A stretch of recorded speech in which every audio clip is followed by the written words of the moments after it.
Bonjour à tous. Bon, ça fonctionne.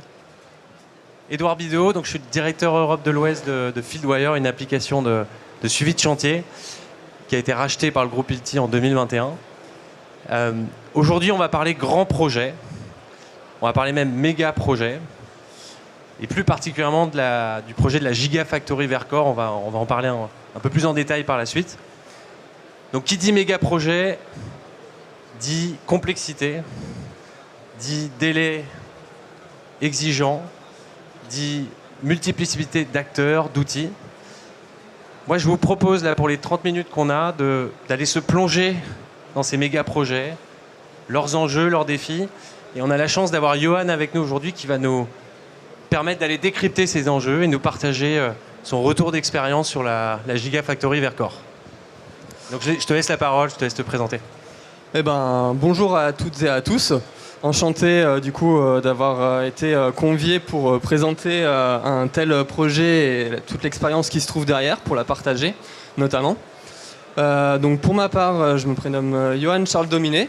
Je suis chargé d'affaires en CVC, qui est du coup mon domaine de prédilection. Et j'ai la double casquette, puisque je suis aussi coordinateur BIM et responsable de toute la partie synthèse dans la filiale IDEC Co-Technologies, qui fait partie du groupe IDEC, voilà, dont la maison est située à Grenoble, au cœur des Alpes. Voilà. Merci Johan. Ce que je te propose peut-être, c'est de nous parler rapidement du groupe IDEC. Hop. Alors, je vais plutôt parler dans un premier temps de la filiale. Donc la filiale IDEC Co-Technologies, c'est une filiale spécialisée dans les environnements contrôlés, principalement tout ce qui est microélectronique et les domaines de l'énergie où on a des environnements qui sont pointilleux, donc soit au niveau de l'empoussièrement ou comme ça peut être le cas dans le projet que je vais vous présenter pour toute la partie anhydre, donc c'est-à-dire ambiance salle sèche. Donc comme je vous disais, la maison mère elle est située à Grenoble. Il y a différentes antennes qui se trouvent en France, donc Paris, Lyon, Grenoble, Dunkerque notamment. Il y a elle mutualise 62 personnes au sein de cette filiale. Qu'est-ce que je peux vous dire d'autre? Voilà, elle a été créée en 2023 et on est du coup intégré au sein du groupe IDEC, qui du coup est un conglomérat de différentes filiales qui ont chacune leur spécialité, donc soit dans le domaine de la santé, soit dans le domaine de l'agro-factory et aussi dans le domaine des énergies renouvelables. Voilà. Merci Johan. Je te propose maintenant de nous parler de la Gigafactory sur laquelle vous avez été impliqué.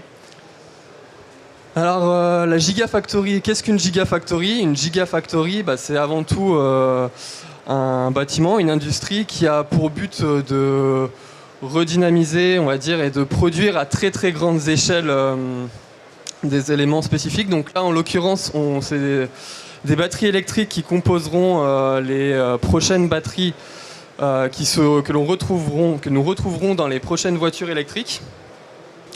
Donc ça va dans le cadre aussi de la réindustrialisation, et c'est aussi un projet souverain au niveau de l'énergétique, donc de la réappropriation du savoir.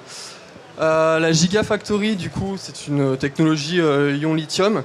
La petite particularité pour laquelle j'en parle, c'est que le lithium réagit avec l'eau, ce qui en fait un milieu inflammable.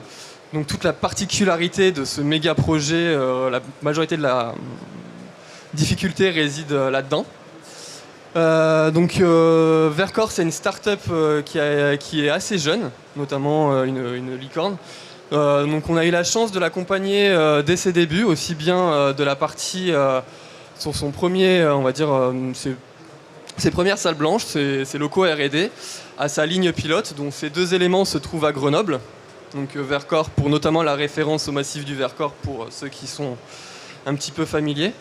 Et ensuite, on a continué à les accompagner, notamment sur la réalisation de leur Gigafactory qui se trouve, elle, à Dunkerque, dans les Hauts-de-France. Voilà. Quelques chiffres rapidement. Donc, la surface au sol de ce projet, c'est 150 000 m². La surface de salle anhydre, donc l'environnement le plus technique, c'est 33 000 m². Pour avoir, on va dire, un petit aperçu, qui est assez parlant, il faut se dire qu'une salle de production, ça équivaut à un terrain de foot. Voilà. Donc ça donne quand même une vision assez globale de l'ampleur du projet. Qu'est-ce que je peux vous dire d'autre? Sur ce projet du coup qui a commencé, on va dire la réalisation sur site a commencé en 2024. Les premières du coup, lignes de production qui ont commencé à être opérationnelles et les batteries qui ont commencé à sortir l'ont été à la fin de l'année dernière. Donc c'est un projet qui dans le temps est très très condensé, donc une autre particularité de ce challenge à l'emploi du temps très restreint. Voilà. Merci. Et du coup, votre mission sur le projet, c'était Alors nous, on a été en charge de la création de l'enveloppe intérieure dans le bâtiment. Donc de ce que je vais appeler moi la salle blanche. Donc la salle blanche, on va retrouver les cloisons, on va retrouver aussi tout le système de traitement d'air et toute la partie aussi électricité. On va retrouver la partie aussi tout ce qui est fluides spécifiques qui sont nécessaires pour alimenter les machines, le process du client Verkor. Et donc nous, on était en charge justement de mettre en place tout ça au sein du projet. Et tu me disais, Johan, une des spécificités quand même du projet, c'est le client est une jeune start-up et que, du coup, un des enjeux, c'est qu'ils n'avaient pas d'historique sur des projets de cette envergure, qu'il fallait justement aussi beaucoup s'adapter et aussi une partie des études, si j'ai bien compris, n'était pas complétée au début du projet et que c'était du coup un enjeu de... Je ne sais pas si tu peux en parler. Exactement, tout à fait. Alors, comme je vous ai rapidement présenté, le planning était un enjeu essentiel. Il faut savoir que du coup, c'est un projet, alors, je pense que comme beaucoup, certainement, mais en tout cas là où les étapes se sont presque pas enchaînées, mais ont eu lieu presque en même temps. Donc une bonne partie des études s'est fait en même temps que la partie travaux, d'autant plus que les données d'entrée qui étaient nécessaires qui étaient nécessaires pour monter le projet ont été données au cours du projet. Donc la partie étude, on va dire, pour prendre de l'avance et anticiper, n'a pas pu se faire, on va dire, très facilement, très aisément. Donc ça a nécessité beaucoup de réactivité. Et aussi, comme je vous l'ai dit, Verkor étant une start-up, on va dire tout l'aspect anticipation, définition du besoin, ça a été un gros travail justement de les accompagner dans le but de mettre en place leur futur environnement qui soit notamment périn pour la vie du bâtiment, la maintenance et son exploitabilité. Merci Johan. Ce que je te propose, c'est maintenant de nous parler des défis que vous avez rencontrés au tout début du projet. Et l'idée, ça va être ensuite de vous montrer concrètement quelles solutions vous avez mis en place pour y répondre. Alors, un des premiers défis, déjà, c'est un projet d'une telle envergure qu'il est nécessaire de mettre une rigueur adéquate, une traçabilité de l'information, une gestion des workflows de travail. Et donc pour ça, on a travaillé sur la définition des workflows, nous a automatiquement fait travailler sur la définition des outils qui étaient à utiliser. C'est là où notamment intervient FieldWire. Donc ça, il a fallu définir d'emblée tous les différents outils, les différents interlocuteurs, les fonctions. Ensuite, la partie agilité, c'est qu'il nous fallait aussi un système qui soit réactif. C'est-à-dire que comme je réinsiste un peu dessus effectivement, mais ça fait partie du fil conducteur, c'est la notion temporelle qui était très restreinte. Donc il nous fallait une grande réactivité et notamment adaptabilité vis-à-vis du fait que les données n'étaient pas forcément anticipables à l'avant. Enfin, on ne pouvait pas prendre beaucoup d'avance. Donc il fallait qu'on puisse s'adapter très rapidement sur site et que les outils soient en adéquation avec. Est-ce que tu peux nous donner peut-être un exemple, Johan ? Oui. Pour les exemples, on a des exemples concrets. C'est le process du client qui, du coup, lui, est venu au sein du projet alors que les environnements n'étaient pas encore finis. Et on a découvert, quand les machines sont arrivées sur site, que ces machines ne correspondaient pas aux données d'entrée qui nous avaient été fournies. Donc un exemple concret, la volumétrie des équipements ne correspondait pas à celle sur laquelle on avait travaillé. Donc toute la synthèse, bien qu'elle ait été faite en BIM, la donnée d'entrée n'était pas bonne, référente, donc il a fallu se réadapter au dernier moment directement sur site, en tout cas pour certaines machines. Ensuite, on a retrouvé aussi des équipements dont les attentes ne correspondaient pas forcément à celles qui nous avaient été transmises.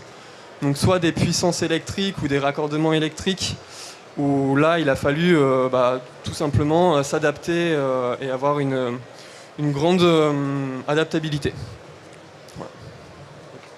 Un des deuxièmes enjeux que tu avais évoqué, Johan, c'était justement le fait de pouvoir rassembler les différentes parties prenantes et améliorer la communication. Je ne sais pas si tu veux... Oui, tout à fait. Là, du coup, l'objectif, c'était de fluidifier le partage d'informations, éviter les pertes d'informations. Et donc là, pour le coup, l'idée était d'avoir un système de communication transparent vis-à-vis de tous les intervenants du projet. Donc aussi bien vis-à-vis de nos sous-traitants que vis-à-vis de notre client. Donc l'objectif était de trouver une interface qui permette de traiter un sujet avec tous les protagonistes qui sont concernés par ce sujet. Et troisième volet, du coup, c'était aussi le reporting. Qui dit grand projet dit reporting exigeant. Je ne sais pas si tu veux nous... Exactement. Nous en parler. Alors, qui dit grand projet dit projet que l'on ne peut pas faire tout seul, forcément. Et donc là, il y a une multitude d'équipes avec forcément un pilote dans l'avion ou dans l'opération. Et en fait, cette personne-là, il était important qu'elle ait une vue d'avion de l'avancement ou des problématiques futures qui pourront être rencontrées. Et donc pour ce faire, il était important, on va dire, d'avoir des indicateurs ou de récupérer facilement des indicateurs permettant aussi bien de souligner ce qui fonctionne que ce qui ne fonctionne pas pour, on va dire, mettre en place tout de suite les solutions adéquates pour rectifier le tir. Merci Johan. Je propose maintenant qu'on se plonge un peu dans les solutions que vous avez mises en place avec FieldWire et on va vous donner des exemples très concrets, que ça soit un peu plus parlant. Alors juste avant, on va juste présenter un peu faire un tour d'horizon des différents outils et où est-ce que c'est inséré FieldWire justement. Je te laisse. Ouais, pas de souci. Alors que, donc comme je vous ai dit, l'étape initiale, ça a été de définir un workflow qui répond à toutes les problématiques et tous les sujets qu'on puisse rencontrer. Donc là, on avait un outil, donc on a utilisé la plateforme Visiobat d'idées capture pour l'aspect GED, donc GED documentaire, GED aussi pour traiter tous les aspects financiers et administratifs. Voilà. Donc par documentaire, c'est tout ce qui est visa, tous les documents qui sont mis à disposition, les documents techniques, etc. Voilà. Ensuite, on retrouve du coup un deuxième outil qui est la plateforme d'Autodesk, Autodesk Construction Cloud, qui elle, alors on pourrait effectivement croire que celle-ci fait doublon, mais celle-ci était spécifique pour les modèles génériques, puisque pour le coup, donc sur ce projet-là, nous avons travaillé en maquette cloud hébergée. Donc à l'échelle d'un tel projet, c'était un indispensable. Et pour le coup, en tout cas à ma connaissance actuelle, Autodesk était la seule plateforme à pouvoir permettre ce genre de ce fonctionnement, tout simplement. Ensuite, on retrouve d'autres outils, donc sont Newformat Connect et NextBeam. Donc ça, c'est des outils qui ont été utilisés principalement pour la synthèse. Donc Newformat Connect, qui est un outil de suivi des sujets, on va dire propres à la synthèse, donc pour toutes les personnes qui utilisent directement des outils métiers tels que Revit, AutoCAD ou autres. Et ensuite, on retrouve la plateforme NextBeam qui, elle, nous a permis, j'en parlerai peut-être à la fin si le temps nous le permet, mais d'effectuer une vérification des éléments qui sont posés sur site dans le but de récupérer une maquette telle que construite. Voilà. Et c'est là qu'intervient donc ensuite FieldWire pour toute la partie vraiment chantier, avec la partie les équipes opérationnelles qui nous ont permis de tracer les sujets vraiment... On va en parler juste après, ça sera plus concret. Merci Johan. Et du coup, il y avait un dernier outil. Un dernier outil, du coup, qui est une plateforme qui est mise en place directement par mon entreprise, MyQSE qui, elle, est spécifique pour tous les sujets qualité, environnement et sécurité.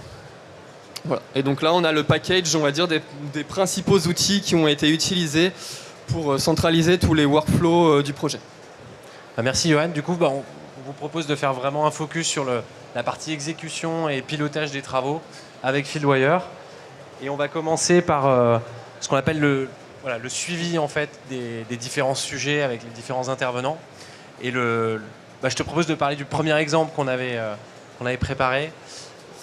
Oui, donc alors là, l'exemple concret, c'est on va retrouver des réservations. Alors, qu'est-ce qu'une réservation ? Une réservation, c'est simplement un trou dans un élément. Donc là, en l'occurrence, ce sont des trous pour faire passer des fluides dans les cloisons, donc les cloisons de salle blanche.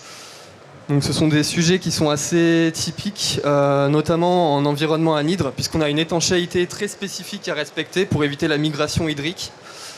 Faut savoir que dans les salles blanches, on est dans un environnement qui est à peu près 100 000 fois plus sec que l'air qui se trouve actuellement dans cette pièce-là. Donc autant dire qu'on n'y reste pas très longtemps avant d'être déshydraté.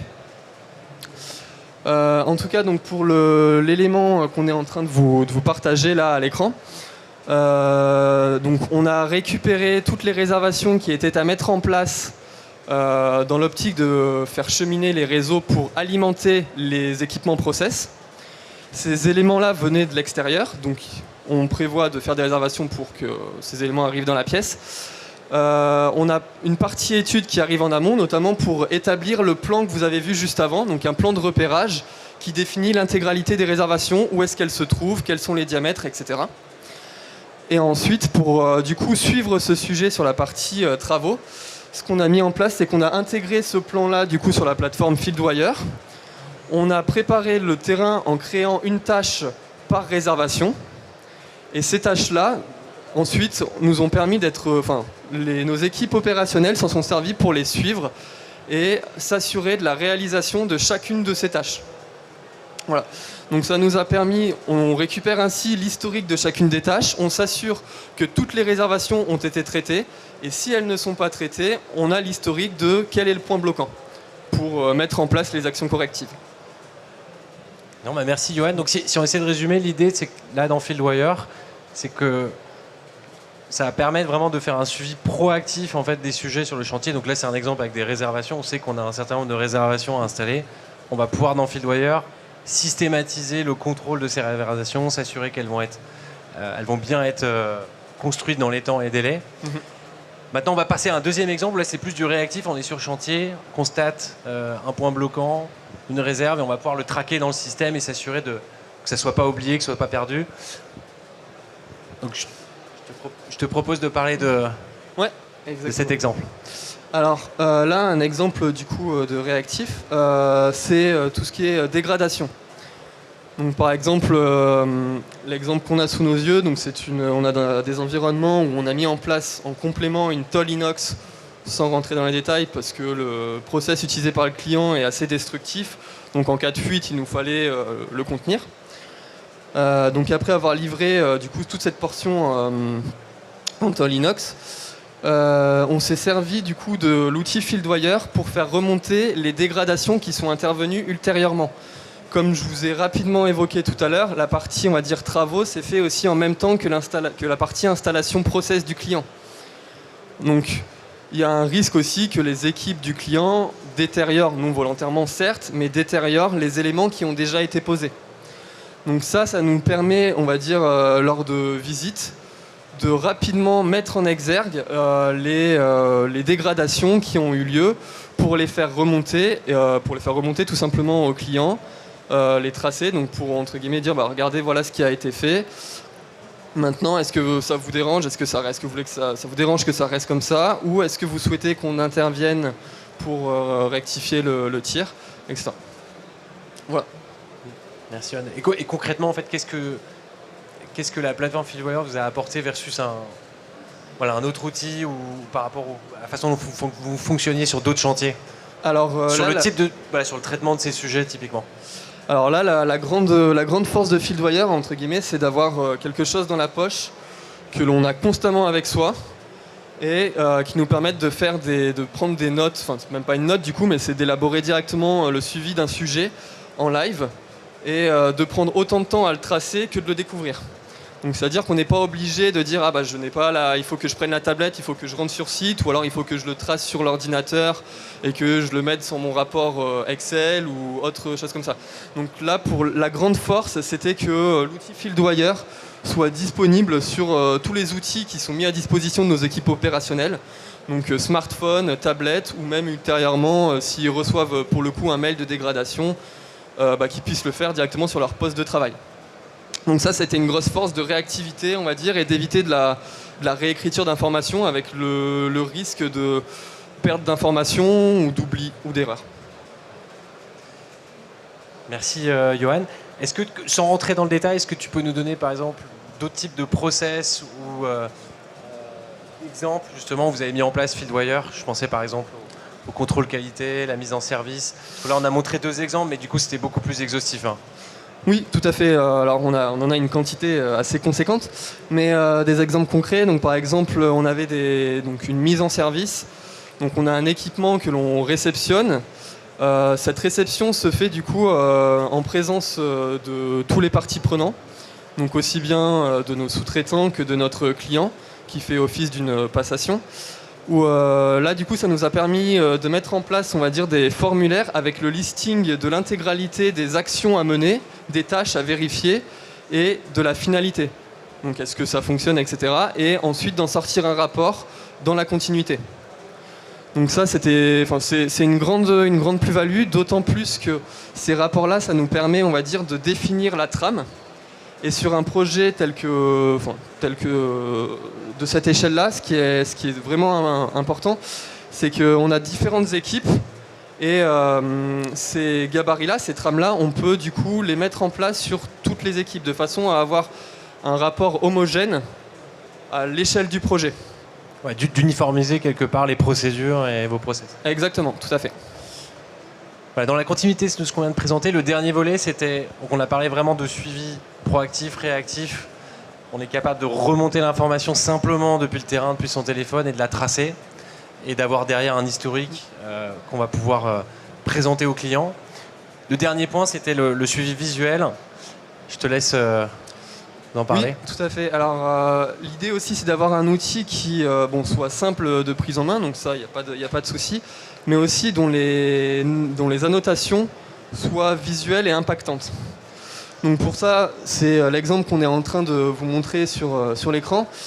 En fait, pour aller très rapidement à la technique, c'est un schéma, un PID de réseau de fluide spécifique. Et ça a été monté dans l'optique de faire des flushages. Qu'est-ce qu'un flushage? Pour faire rapide, on vient souffler de l'air à haute pression, de l'air propre, de façon à éviter à dégager toutes les impuretés qui seraient encore présentes dans ce réseau avant de le mettre en service. Voilà. Et donc là, en fait, tel que vous le voyez sur le PID, on a utilisé les annotations pour mettre en exergue les portions de réseau que nous avons déjà traitées. Ce qui nous permet d'avoir une vision globale très simple de l'avancement et des réseaux qui nous restent à traiter. Et potentiellement des points bloquants qu'on a pu rencontrer parce qu'un réseau, on va dire, n'a pas pu être terminé intégralement. Et donc à ça, on peut y mêler un code couleur. Un autre exemple concret, ça peut être pour mesurer l'avancement, on va dire, de la mise en place de gaines, tout simplement, où on peut avoir différents codes couleurs et un surlignage de ces réseaux en disant, lorsque le réseau, sur un plan, lorsque le réseau est posé, je vais mettre une annotation de couleur bleue. Lorsque le réseau est éprouvé, je vais mettre une couleur bleue. Et lorsque le réseau est calorifugé et terminé, je mets une couleur jaune. Voilà. Merci Johan. Et juste pour préciser, l'idée dans FieldWire, c'est que vous allez pouvoir collaborer sur le plan, donc aussi bien depuis le PC que depuis le terrain sur son téléphone. Et l'idée, c'est que du coup, vous n'étiez pas... C'était pas seulement une personne qui mettait à jour le plan, mais de l'intérêt, c'était de pouvoir travailler ensemble sur le même support à l'instant T, quoi. Tout à fait, exactement. C'est pour que plusieurs personnes puissent le faire vivre. Alors, l'important, c'est quand même si plusieurs personnes peuvent le faire vivre, on a toujours cet historique de qui a apporté la modification. Mais lorsque des équipes se composent de plusieurs personnes, bah, ça permet, on va dire, de ne pas dépendre de la présence de cette personne et de pouvoir continuer à avancer et aussi de donner un petit peu, on va dire, d'indépendance à nos sous-traitants, notamment pour gagner du temps. Merci Johan. Et on va terminer sur le volet reporting qui était le troisième enjeu rencontré. Hop.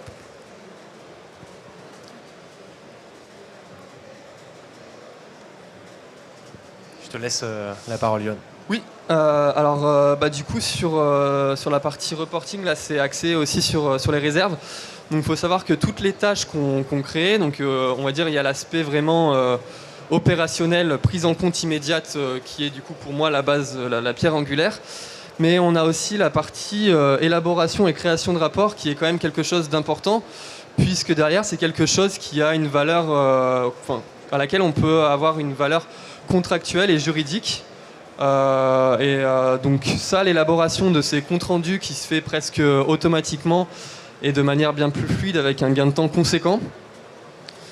Donc là, tel que vous voyez, c'est des rapports qui ont été mis en place lors de la réception de certaines salles qui mettent en exergue les réserves, donc les tâches que nous aurons à traiter afin de considérer, on va dire, la réception globale et intégrale de la pièce, de l'événement, de l'équipement ou du bâtiment. Voilà. Merci Johan. Pour préciser, l'idée c'est que vous avez vu tout à l'heure donc, des tâches qui sont utilisées pour différents cas d'usage. Et l'idée c'est qu'à la fin de la journée, on n'a pas besoin de faire de post-traitement, on est capable de générer automatiquement le rapport. C'est un peu toute la beauté de l'outil, j'allais dire. Exactement, on peut choisir de les traiter... Le filtre nécessaire pour les rapports est libre à votre bon vouloir. Donc là, c'est plus à vous de définir le workflow que vous souhaitez. Est-ce que vous voulez exporter toutes les tâches qui ont été faites dans la journée? Est-ce que vous voulez exporter toutes les tâches dans une zone en particulier? Est-ce que vous voulez exporter toutes les tâches d'un sujet en particulier? Ça, derrière, c'est vous qui avez les mains libres. Je te propose, on a 5 minutes, on est un peu stretch, de passer rapidement sur le dernier volet du reporting, donc qui était plus la partie formulaire et comment uniformiser certains de vos process, notamment par exemple là, ici sur la réception. Oui, tout à fait. Donc, comme j'en parlais précédemment, un petit peu l'objectif, c'est quand on a un projet de cette envergure avec une multitude d'équipes, l'idée c'est d'homogénéiser et de standardiser les documents et notamment les process à mettre en place. Donc là, tel que vous le voyez, c'est un modèle de rapport qui était mis à disposition de nos équipes avec le listing de toutes les tâches à vérifier. Pour chacun des sujets, on peut du coup y mettre l'observation qu'on veut, compléter avec une photo, etc.